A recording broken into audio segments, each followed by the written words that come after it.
আল্লাহ বললেন আফালা ইয়ানজুরুনা ইলাল ইবিলি কাইফা খুলিকাত, উটকে কিভাবে আমি তৈরি করলাম এটা একটু দেখতে পারে না ওরা? আরে উটের দিকে তাকালেই তো ওরা উটের মালিক আমি আল্লাহরে খুঁজে পাবে।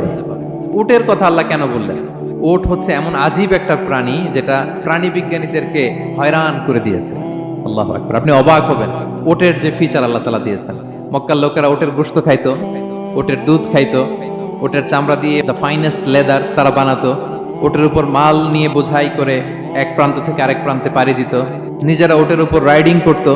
এবং ওট হচ্ছে এমন প্রাণী যেটা একসাথে 1 মাস না খেয়ে বেঁচে থাকতে পারে। 1 মাস পানিও খাওয়া লাগবে না, খাবারও খাওয়া লাগবে না।